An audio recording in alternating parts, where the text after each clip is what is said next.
From UFOs to ghost and psychic powers, history is riddled with unexplained events. You can turn back now and learn the stuff they don't want you to know.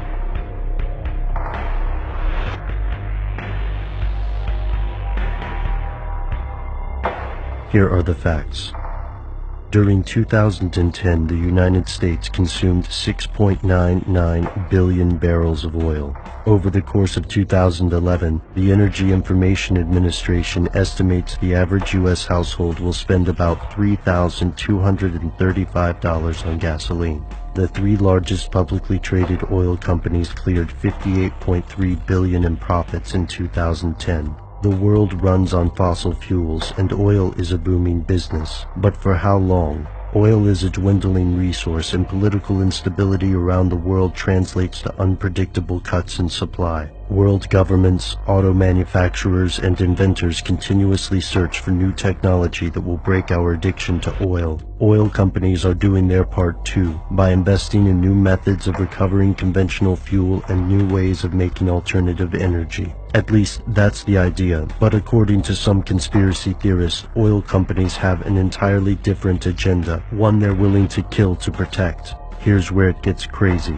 Tom Ogle claimed he was only 19 when he began making radical improvements in the conventional combustion engine, the vapor fuel system. This system did away with the car's carburetor system entirely, instead using water to vaporize fuel and, he claimed, drastically increased the amount of energy derived from gas, resulting in fuel efficiency of up to 100 miles per gallon. The newspapers of the time flocked to hear his story, and in 1978 he famously took a car full of scientists on a ride from El Paso to Las Cruces with 2 gallons of gas in the tank of his souped-up 1970 Ford Galaxy. They returned with gas still in the tank. In interviews, Tom Ogle appeared confident and self-assured. He patented his invention and had the vehicle investigated twice by experts Frank Haynes Jr. and Richard Hearn. But things started to go wrong, and very quickly. The first hint came when the patent office notified Tom that a very similar patent to his device already existed.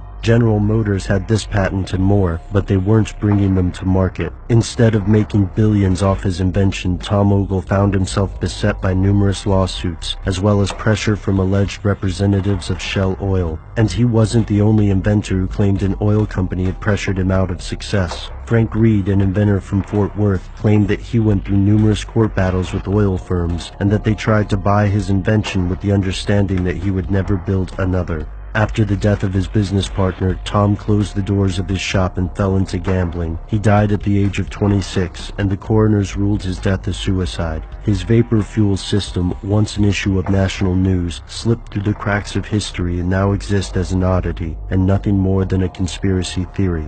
According to skeptics, that's where it should remain. Today, mainstream science largely dismisses the claims Ogle and his supporters made. The second law of thermodynamics makes Ogle's claims highly unlikely, and there's another elephant in the room. If the system really works and the patent is public, then why aren't more people building their own? In the 2008 documentary Gashole, a retired mechanic named Ernie Pierce recalls how he built a similar device and was intimidated by thugs he claims were from the oil companies.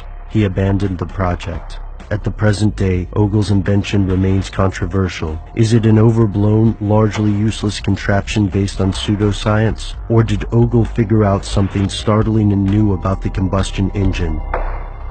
Something the oil companies don't want you to know.